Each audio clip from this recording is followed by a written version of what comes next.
Well, Mark was planning on being here, he had a conflict, and so he asked that I video leadership this week.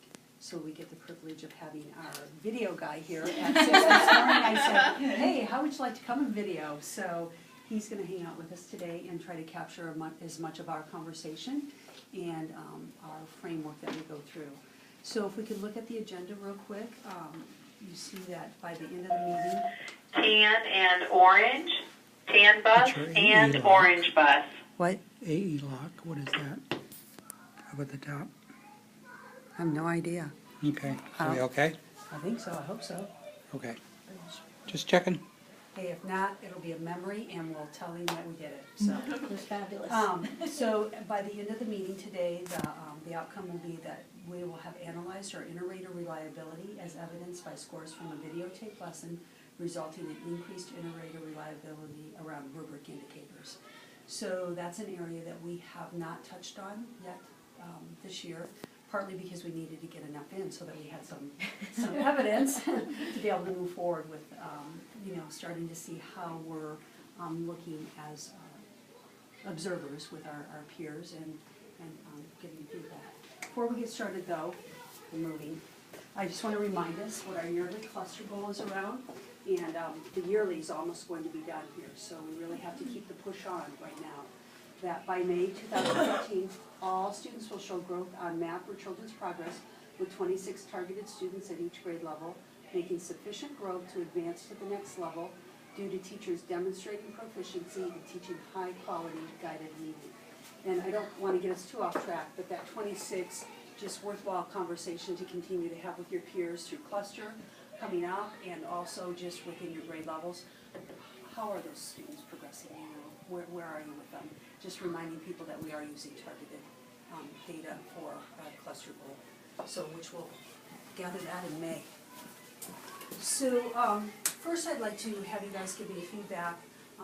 Last week we talked about thinking and problem solving and modeled for you, learn some things, what we should be doing or could be doing to help give ourselves a better sense of how people are progressing in those areas.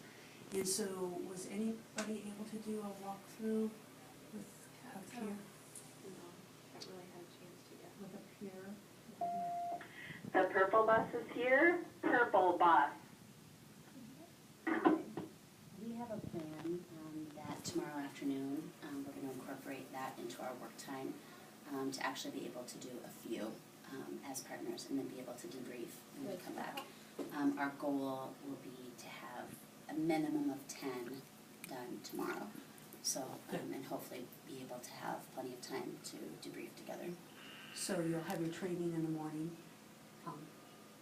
have lunch, and then come back and have somewhat of a tight agenda of things that we need to get accomplished. And I know that's one of the areas to give you opportunity. The whole goal is to have you guys pair up and then to get feedback from masters as you come out of the classroom and you begin to do your talk aloud. So that's the framework that we're going to try to use to give you opportunity to pair up and then come back and then pair up again, so you have different mentors that you're working with. So, okay. Well, any questions around that? I know that it was a lot that you heard last week and difficult for you to make that happen. So hopefully this will give you a frame of reference so that going from this point forward, you can find a buddy for 5 minutes or 6 minutes and go into a classroom and start gathering more of those beyond Tuesday, beyond tomorrow. So now we're going to move into our inter-rater reliability, and we have enough data finally in there that we can start to begin to see some of our what it looks like for our school by different layers. And so I dug into it, into that side of it. And so I want to start out with, can you guys see that okay? Can we hit the lights? What's that? Oh, is it too? It's too light. Okay, well, should we flip Can this I one light flip? off? Yeah, absolutely.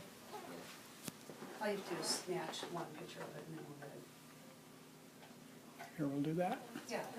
Everybody actually That's has to better see. for us. Yeah. Okay. So first we're going to start with the big picture of our overall average average by observer for the school. So I'm sure, what's the first thing that you guys are looking at? Our own. Right, so then if you could look at the bottom, are they hard to see, are you guys, can you see? I don't know, I know the one in the library better than this one. Is it, do you Yeah. cite those? Yeah, yeah, thank you. There you go. Perfect. So to really start to look at, you might wanna take some notes, just write down your score and just, start seeing if you can. Because of course, what am I gonna ask you at the end, once we look at all of this? Deb, can you tell me, does that, total say, maybe I need some glasses? Does it say 6 to 8, Yeah, 8 to 8? I can't tell what that number says. 2.88. 2.88. Okay. Thanks No, for that's clarifying. No, it's not a 6, but it kind of looks like that, And I'm like, yeah. I need glasses. So did everybody get their scores and, okay? So there we saw the school goal, or the school, how we've all, okay? So the next one I'm gonna go into is to take a look at by rubric indicator.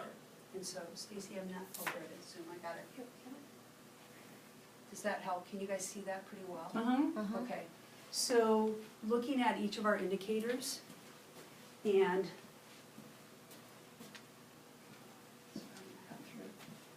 so, any ahas around this right now? Thinking problem solving slow, which is what, I mean, I kind of expected it to be there. As well as assessment, which I think is also a key component that we've said is kind of an overall weakness right now, so that at least correlates to what we've noticed. Good. I also noticed those 4 are the high, like the expectations, environment, respectful culture.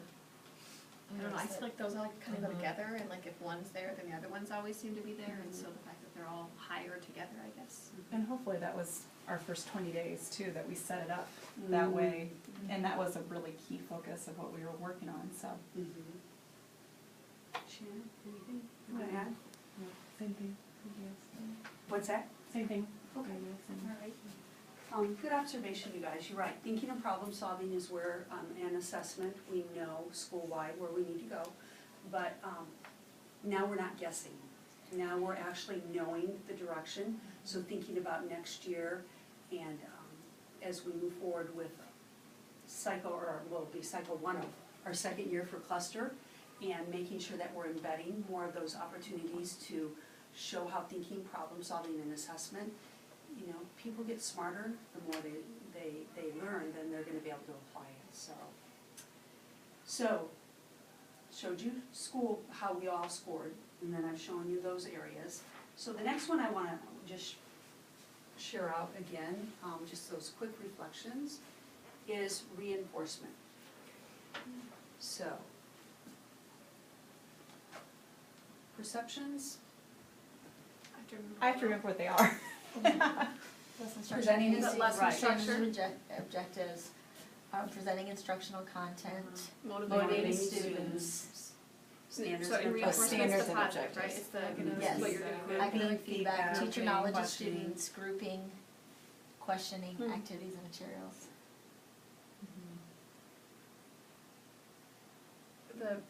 So lesson structure and standards or objectives, again, would go back to the setup of the first 20 days and the classroom structure and things like that, and kind of the direction we were moving with how we were teaching our lessons and what we were, so I guess And that's a also good some of the thing. things that we've been trying to embark on with the guided reading, being really tight with that framework. Well, then that's gonna be a tight framework for your lesson structure and pacing, cause it's, all built into that framework, so. Or even our common lesson plan, basic format too, having there be that common piece, it's the observers are knowing what to go and look for, having a good frame of reference around what it is that really helps that standards objective piece and the lesson structure pacing, so that has been supported by that. Anything else? Shannon? So, what's the next one I'm gonna share with you? Come on, guess. You guys are so smart. That's right, be fun. So, first course, I have to be kind of a visual learner and I'm not. There we go. So, perceptions. What's PSC? Presenting Presenting instructional instructional content. That, I thought, Deb, what was the numbers on it for I know we, the last one? For Presenting presenting instructional instructional content content. for the last one. how many times do we give it as a reinforcement? 4.7. Okay, I thought it was bigger. I must have been just looking. too. But lesson instruction and pacing is But pretty less- big here. Look. Yeah, it Yeah, is. what's the number on that one? So then For that lesson 22. instruction and Instruction pacing. and But those are 22. two things to me. 22. Lesson structure Okay, so not too and bad. pacing. So you could have your lesson structure is there, but then the appropriate you see what I'm saying? So maybe it depends on what part of that. And what about activities for, On the reinforcement, yes. 7.98%. Exactly. Oh, so it's almost identical, 7.94. But then that's activities and materials, so then that's again, I think. there's two Gray parts bus to is it. here, gray There's a bus, lot of and that's There's a all of lot of them. indicators on activities and materials, that's what I'm wondering. Yeah, we just did it, so that hopefully we'll see a shift, but we, in both cluster groups, did prompting, which would go to academic feedback. So it would be my hope that we have addressed that in cluster and that perhaps we'll start to see a shift for the positive. I would agree with you, Tracy, but I think it's, again, I think we're focused on guided reading. I think it's getting people to think beyond just cluster and see how these strategies can be applied to the school setting. So I think they're more aware during the guided reading, but again, I think it's that application, big picture. This is silly, but I have a question. When did you figure these? Because I, just I from my didn't own figure personal, them. or like when did The, you run the report? Last Wednesday. Okay, so that was only one observation from me.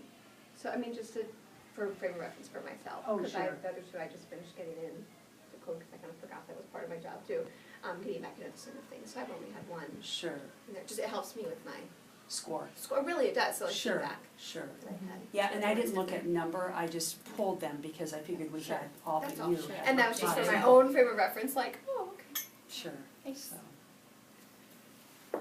Okay, nice reflection, you guys. I think that the bigger picture is that the code data is going to help us think differently. I think as we think about planning our cluster cycle next fall, that besides looking at the student data, we can now look at the teacher data to help us really design clusters that are going to be efficient and effective to help support growing teachers in these areas, so they don't feel like they're just hanging out there, along with growing their students. I think that's pretty exciting, because that's not something that we've ever been able to do before, so. Any other reflections around the code data that I just shared with you? Thank you, Heidi, for bringing that to our attention. So I can pull it again if you'd like to I'd be look. really curious, Yep, just if come I and think see it's me and possible. we'll look at yours. Okay. So, any other reflections anybody would like to add? Just glad to see I was within range. We weren't so Yeah. far off. Yeah, Yeah, that's, to be honest with you, when I looked at it, I did see that we were all probably within range and didn't feel like we had any outliers. So we're hitting the mark for the most part, trying to be fair and accurate and using our scripting to really help guide our decision making. So, and I just see us only growing with that framework as we move forward to next year. What I'd like to move into is just continuously looking deeper at that inter-rater reliability. We know as our teachers grow, it's going to be more tricky work for us to make sure that we're really capturing all the pieces and making sure that we're accurate in the way we're scoring it, so that, I'm hoping to see people move into the 4 range. And so what does a 4 really look like in our building? And so I think we're going to have to continue to grow ourselves by sharing and reflective and just continuing to have honest conversation, how we each look at lessons and what that means to us. So, as you all know, or I don't know, maybe not everybody know, but Tracy videotaped herself, or Megan actually videotaped her, back in the fall around modeling for Tier 1. So, pulled that back up. I still had the email with from Megan, and so what I'd like to do is have us actually watch the video as a team. And at the end, I am gonna ask you, so I'd probably encourage you to keep some notes, because I am gonna ask you to score it.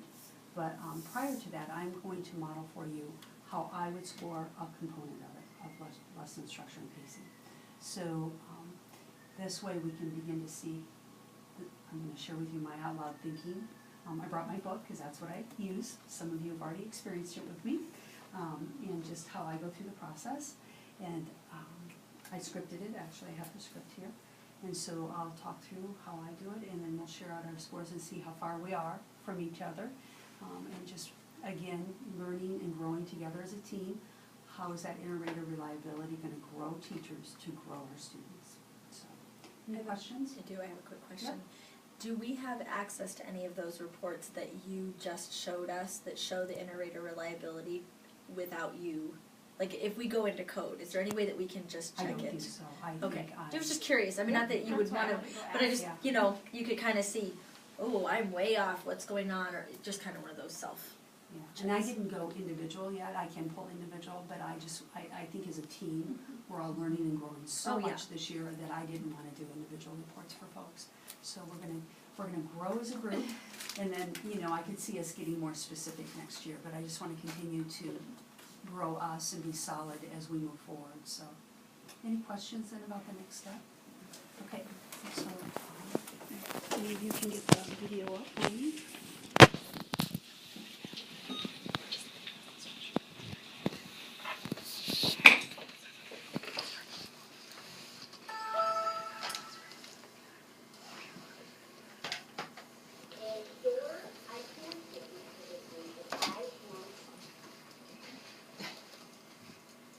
And it's not very loud, so you're really gonna have to listen. And I wrote down at the bottom of my chart here, this is super summarizing. And I wrote down here at the bottom what a summary is. I said a summary equals tell in your own words the most important parts of the story. So I'm going to show you today how you could do a summary of this book called The Lost Valentine. First, I'm going to talk a little bit about what it means to be a super summarizer. Because what you would do if you were going to write a summary is the first thing you would do is you would read the whole book. Before you can do a summary, you have to read the whole book, because otherwise you won't know what it was about. Then you're going to include important events. So we have to think about what's the most important part of this book. You're going to use your own words. You don't want to copy it out of the book. You're going to keep it short. The key to a good summary is that it's going to be short. You don't want to tell everything that happened in the book. You just want to tell the most important parts. You have to think about what's most important. And this is a good way to help yourself. You can use the word somebody wanted so. Show me a thumbs up if you practiced that somebody wanted.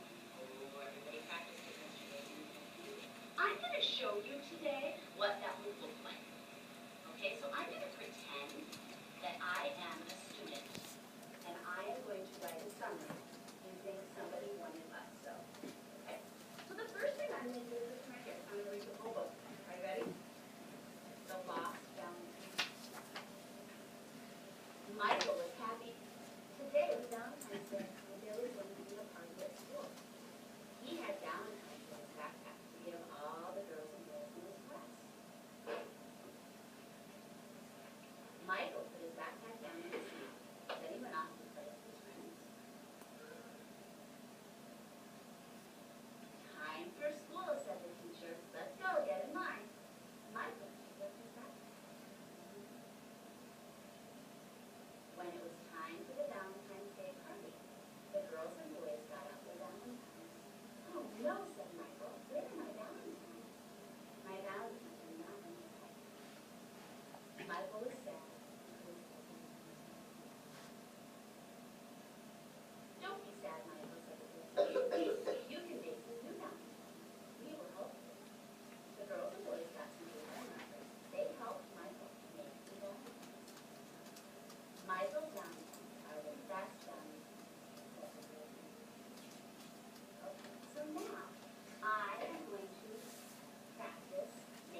I'm gonna write down Michael is the most important person in my story. So the somebody in this story is Michael. Now, I'm gonna do wanted. So when I get to wanted, I'm gonna think about what Michael wanted to have happen in this book. You know what, why don't you turn to a partner and see if you can think about what Michael wanted. And I want you to think about why it's important to think about what he wanted.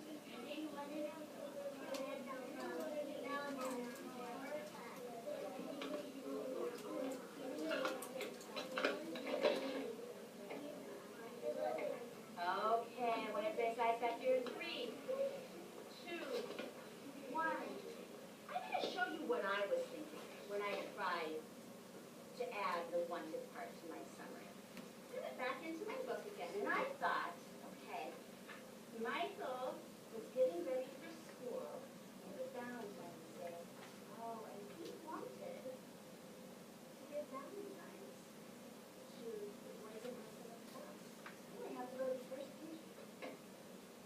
Give yourself a pat on the back if you knew that what he wanted was to give Valentine's to his friends.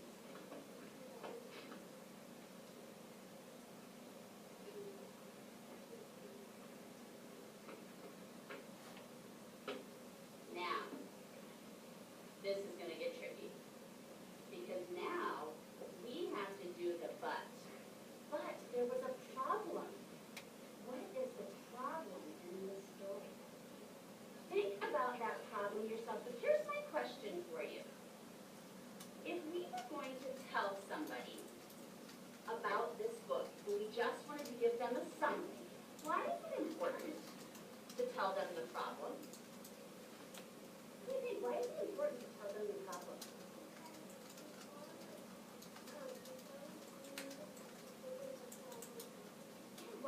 Why do we need to give them the problem? The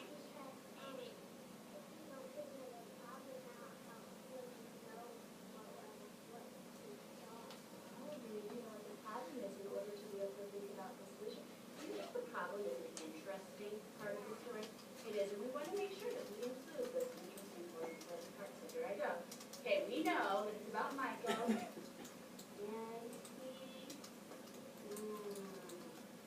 I can see just by looking at the picture. I don't even have to reread it. You know what?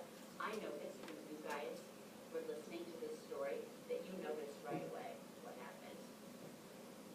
I can see the problem here. The problem is he lost his balance. That was a big problem, wasn't it? Then he worked hard on it too.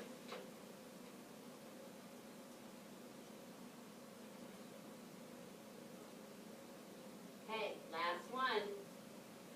We have to figure out he lost his Valentine's.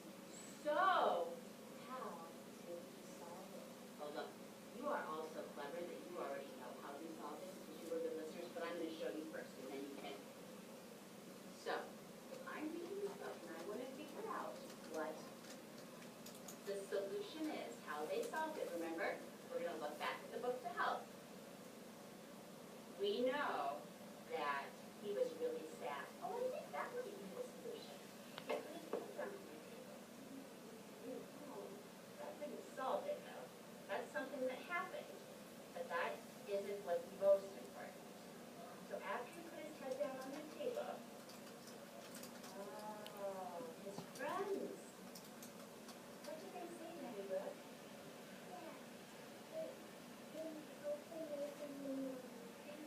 They said they could help him make new Valentine's. And that did solve the problem because they thought that they were going to So I'm going to write on my chart. So, his friends helped him make new Valentine's. Okay, so here's what we got. We know that the somebody is Michael, but what he wanted was to give Valentine's to his friends,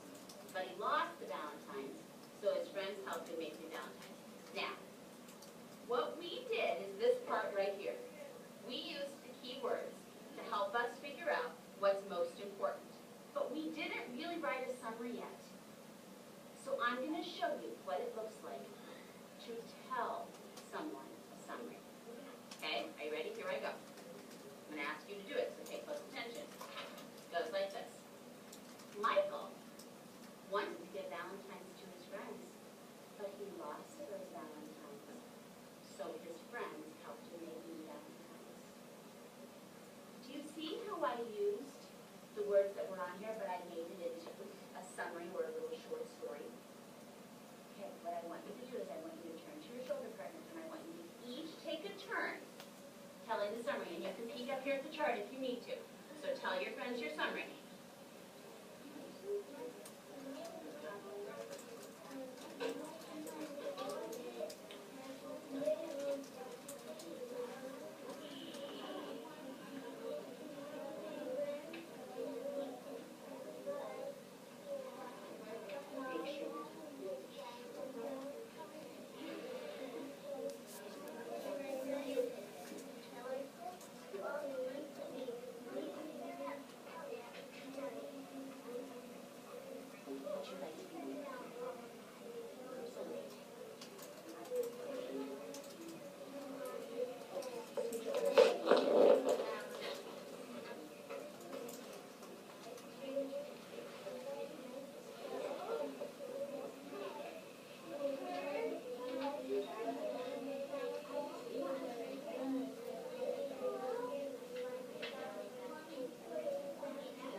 One more volunteer.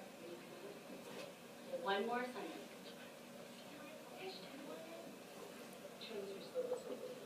Nice, not voice.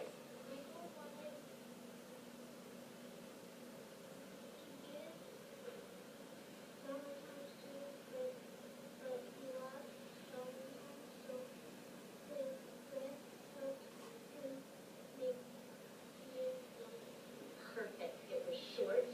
You had all the important things, and you used summary.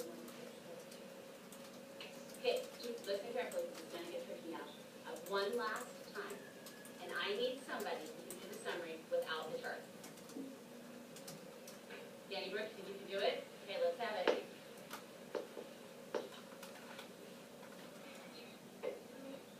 Big loud voice, so they can hear you.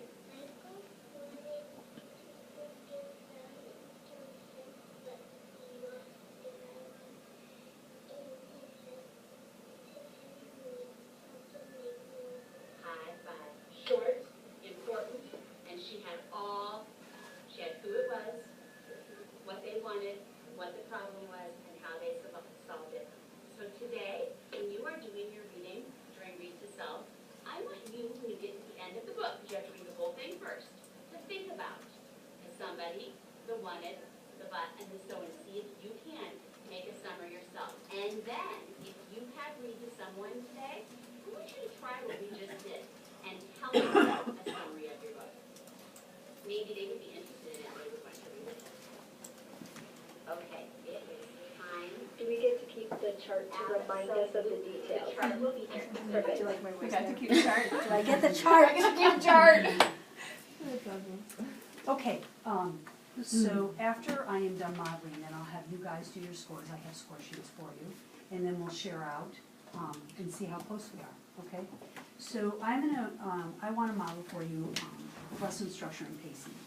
So I have my script of the lady we saw up there, every word in fact, thanks to the video. And so what I'd like to do is go through what I do when I sit at my desk. So I take my script and I start to begin to, I go to my lesson structure and pacing. So, you guys already know my deal with my book, I had to do it my way. So I start looking at proficient. Most lessons start promptly. The lesson structure is coherent with a beginning, middle, and end. Pacing is appropriate and sometimes provides opportunities for students who progress at different learning rates. Routines for distributing materials are efficient, and little instructional time is lost during transition. So I try to look at each of the rubrics when I go to look at that component that I'm going to begin to score. And so then, a lot of times, I'm starting to learn it better, but a lot of times I'll flip to the page, that is in the back of your books, and I'll reread what they say about it. And so, in fact, I did that before we came in today. I reread, and I dug it back into it, and it said, when reviewing evidence from a lesson for these descriptors, the third descriptor, pacing is brisk, refers to the efficient use of instructional time during the lesson, not to the speed of the lesson. Was appropriate time devoted to each element of the lesson, and did the lesson continue to flow, or was there time wasted in which students were not focused or engaged in the learning? So that helps me think about when I go to score and thinking about trying to look at lesson structure and pacing. So then I'll go back to my rubric again. And so then I go and I start to actually look through the lesson. So I think lesson started promptly. Well, I know it was 14 minutes because it was a video, so I know that for sure. So I assume it started promptly because teacher was videoing. Coherent with a beginning, middle, and end. So what I did was what I try to do when I look at a beginning, middle, and end is I try to look at, you try to timestamp it the best you can, but then I try to see, was there actually a beginning? And so she started out with talking about what they were going to be doing, that super summarizing, and within a minute and 45 seconds, she was ready to start reading the book. So her pace was brisk. She didn't repeat 14 things up there. She just said it and moved on with the students. So that was a key thing in my head as I was watching the lesson and typing it and thinking about what this says. So then I went to, so she read the book, and I did not write all the words from the book. I figured I got access to the book, so I did not do that. So it was about 3 minutes into the lesson. So after she finished the book, that she started talking about, now I'm going to practice making a summary for this book, which means I'm going to tell the most important parts in my own words. So that starts the middle of the lesson. She laid out the beginning, now she's starting the middle, and we all saw that piece to it as she structured going through each of those components and doing a talk aloud with the students as she went through, and she did that in a pretty timely manner. Within a couple of minutes, she had talked that through and was ready now to have students start to be a part of the process. So that middle part, it was clear and concise, it was brisk, it kept kids engaged. You saw they weren't goofing around, they were paying attention. So those are notes that I make. Sometimes I'll even type in my script, students paying attention, so I remember, or were they goofing around. So as I went through her script, and then about 4 minutes into the lesson, she said, okay, I want everybody's eyes back here, and I'm going to show you what I was thinking when I tried to add the wanted part to my summary. So she went back in and modeled again. So again, a brisk pacing, keeping the big picture about what they were focusing on, which was learning to summarize and what the components were for. So again, I'm looking at this, and right now I'm living with proficient. I always start with proficient, and then I'm sure you guys do the same thing, then I go up or down from there.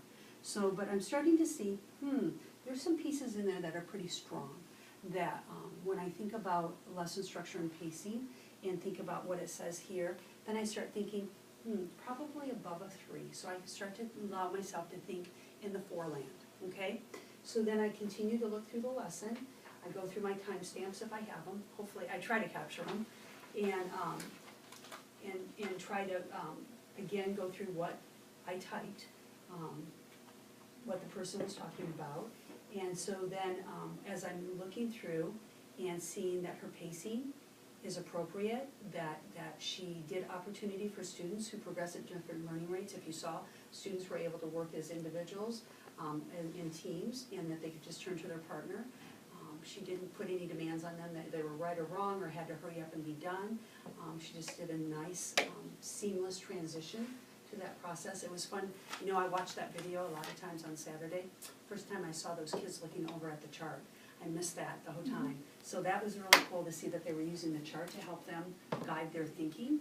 And so then I start thinking, okay, so this lesson is probably definitely beyond a 3. We're moving into the 4 land. And so then I start continuing to think through the end of the lesson, pacing appropriate at the end of the lesson. Routines, are the routines, were they seamless? And so I get into more of moving towards the end of the lesson. And so moving towards the end of the lesson, about 9 minutes into it, and again, her pacing was very appropriate. And I start to look up at 5, and I think, could this be a 5 lesson? I definitely know it's above a 3. I would say a 4. Now I'm beginning to wonder, I have to at least evaluate whether this would be a 5 lesson or not, because when you're sitting with a 4, then you're saying, is it between a 5 or a 3? And so now that I'm living with 4, I'm saying, this is a pretty darn good lesson. So then I go to 5, and I start thinking, all lessons start promptly. The lesson structure is coherent with a beginning, middle, and end, and time for reflection. And she did give time for reflection with students. As you saw, she pulled them up there, had them share out, gave choice and opportunity to come up and do that. Pacing is brisk and provides many opportunities for individual students who progress at different learning rates. And routines for distributing materials, well, that was a problem, but her transitions, I relate that to transitions, because sometimes you don't have materials. But her transitions were very seamless. There was no wasted time with students. And then no lost instructional time.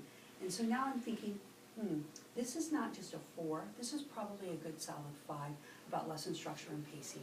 When I go back and I look at my script, and I think about what my 5 looks like, and then I go back into this, and I think, okay, when I look at this, looking at, did the lesson start promptly? The lesson structure was coherent with a beginning, middle, and end. I don't get hung up about, was it only 5 minutes or 2 minutes, because you have to have the flow of the lesson, but I do make sure that, the beginning was some, the middle was big, and the end was some, so that you don't have lopsided kind of lesson structure. And then the pacing is brisk, she kept it going, there was no downtime. Routines, as she moved students back and forth, 3, 2, 1 she used, seamless. They moved, they were ready to focus on her.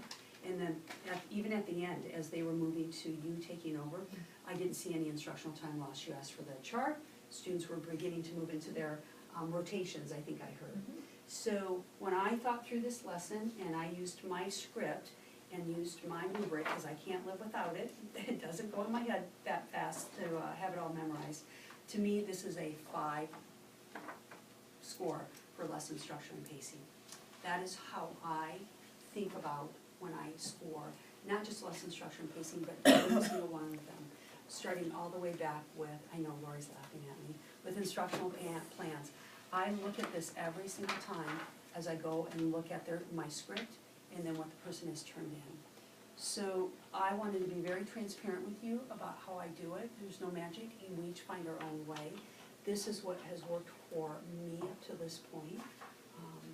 It was a pleasure to actually script your lesson. I've watched it and scripted, and really nice lesson. So thank you for being a role model and going first and sharing it with all of us. I appreciate that. I wondered how you felt watching yourself there. I watched myself on video enough that it doesn't really bother me. Oh, good. Oh, good.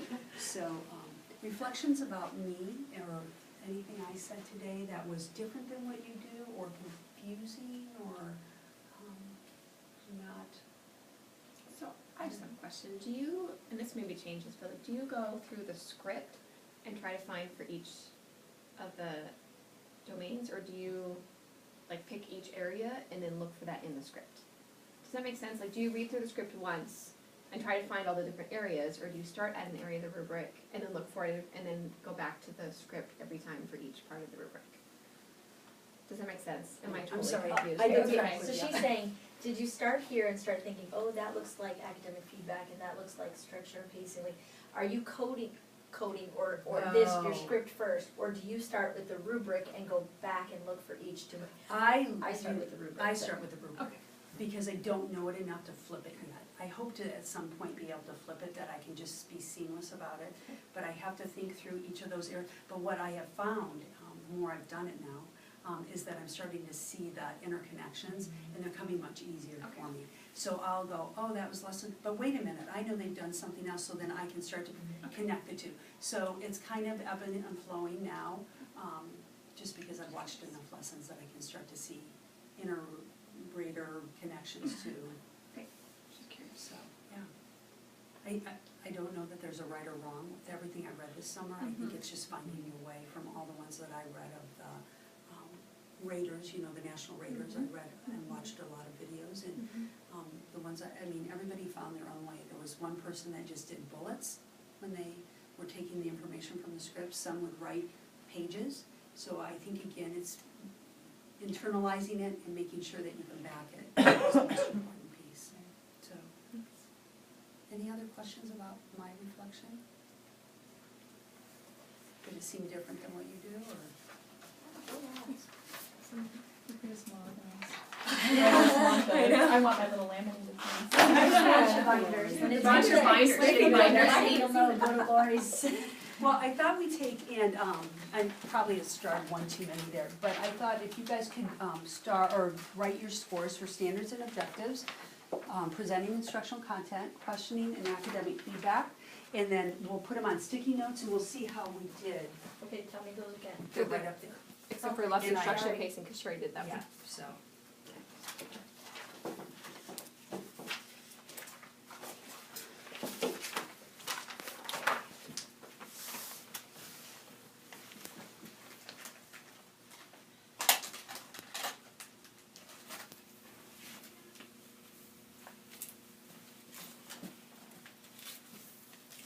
Once you're done, just go ahead and put your scores up there.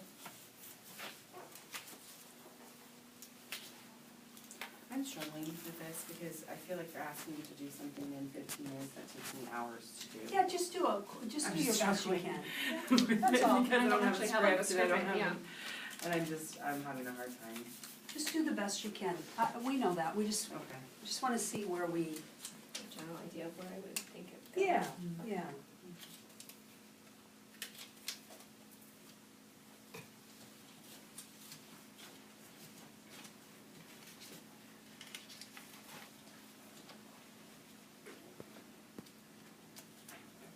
Can't fail, you guys. That's just fact.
Did you turn it off?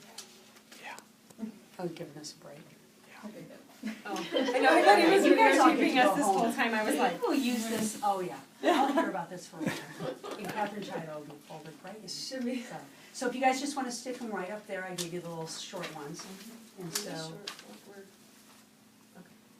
we just, we didn't, it's not, one of them really isn't up there. Motivating It's not students isn't really up we there. did, Oh, It should that's be why. less. Oh, yeah. we're doing that one? sorry. We were gonna put it That's up the one you were there. on. Yes. Okay. So are we not gonna do that one then? Or we can, and I Or can do we just wanna write it. put, or do we wanna write that there? Okay, which one? Here, Tracy, you can just write it on the whiteboard. Just, She likes the